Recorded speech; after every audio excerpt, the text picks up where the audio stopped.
Hey there, rapists and rapies. No excuses. We're just gonna get straight into it. This is my specialist video.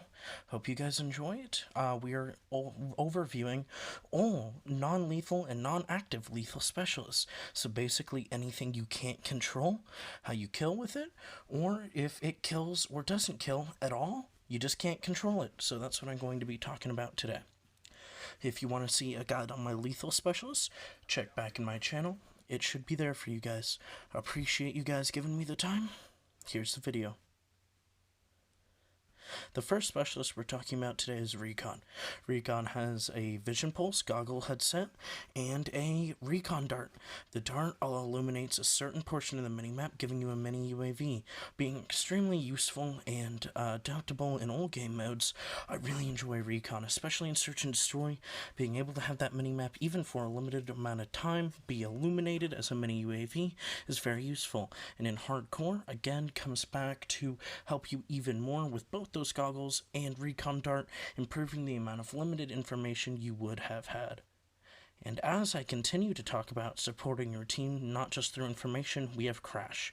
Crash is another interesting character due to the fact that he is all about being aggressive. Even though he seems to be a support character, Crash allows you to get 200 health on the fly compared to your regular 150, refill ammo without having to gather scavenger packs or run scavenger in the slightest, allowing you to run more mobility perks and allowing you to get score to build your score streaks faster. There's two kinds of players with Crash: the people who sit and wait and the people who move.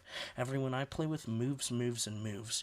I tend to run a lot of mobility perks. Well, not everyone I play with does, but every player who I know plays Crash does not stop running and gunning, and that is pretty much the playstyle he's perfectly built for. My apologies. If you're in a situation where you're in a 1v5, you can pop your 200 HP and throw down your ammo pack to instantly put yourself in a better situation.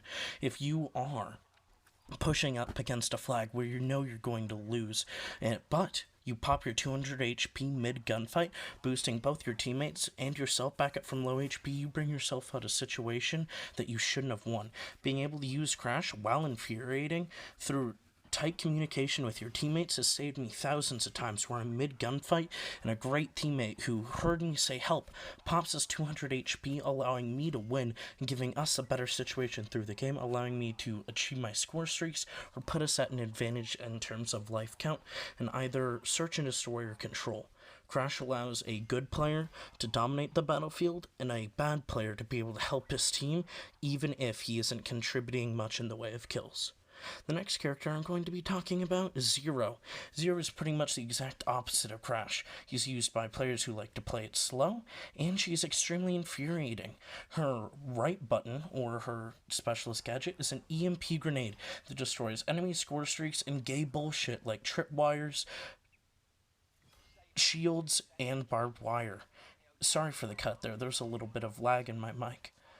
And while this EMP does seem very useful to counter campy specialists, it's also really annoying. If you are playing against a Zero and she EMPs you, your entire HUD disappears momentarily and is put with a static effect over it, also ruining any dank kill feeds you can get.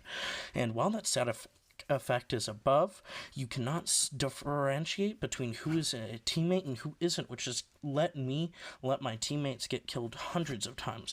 And while that can be seen as a good thing, Zero is extremely infuriating because her entire purpose is to be able to sit and do nothing and destroy good players' work. And I'm probably going to end up making an entire ranked video on Zero. Only play her if you are playing against another group of a similar skill or in a game where you know your teammates are going to be dominated. If you are playing a 6v6 on Nuketown, and it's not CWL because you're playing Nuketown, Zero's probably a good character because you know those enemies are going to camp and use some stupid shit, especially if you know your team is probably going to run them over. Or if you know they're using micro-MGs or OP weapons, you can always switch to Zero before they get those score streaks to give your team a chance. Next character we're talking about is Nomad. Don't play Nomad, it's fucking lame. He has a trip mine and a dog, both of which take no skill to use. He's very popular in hardcore and free-for-all because he gives you free kills and you don't have to do anything to do it. His character is just extremely frustrating, and for good players and people who are trying to get good at the game, I do not recommend playing him due to the fact that all he manages to do is frustrate the other team and not help you in any way to the manner or degree that other characters can. Next character I'm going to discuss is Torque. Torque is a extremely strange character in the way that he is both the most and least tactical character in the game. He gets a Guardian Shield from BO3, but it has full body coverage, and it is no longer kill streak, you can just camp and get it. And then Barbed Wire. He can be used to hold down an area or cover and trap off certain lanes of the map. And while used in that way, he is frustrating, is counterable. But in the way that most players use him, they set his shit up in a corner and sit there and wait for people to push them. Sitting in the corner of the map going 3-0 the entire match isn't very fun, but some players tend to like it. And I don't like those players. Don't be that fucking guy. If you can do anything else, you can manage to not play this character, you are a good person. The excuses are you're playing against a nerdy team on Nuketown for domination, you need to block FB, or you're playing Safeguard. Otherwise, don't play fucking Torque. If you guys enjoyed the video, which I'm sure you did or didn't, like or dislike depending on that, subscribe if you give a fuck. If you don't subscribe. Leave a comment on why you didn't like the video though, so I can make it better in the future. Thank you guys all for wasting your time watching this video. Very much appreciate it. If my voice was scratchy, that is because I lost my voice screaming at my team yesterday trying to hit clips. My apologies. I hope you all have a great day, and I hope you guys are looking forward to seeing my next couple of videos. Of the next 7 videos I have planned, one is Rainbow Six Siege, so if you're looking forward to that, that is coming up very soon. I love you guys, and I hope you all have a great day. Dire out.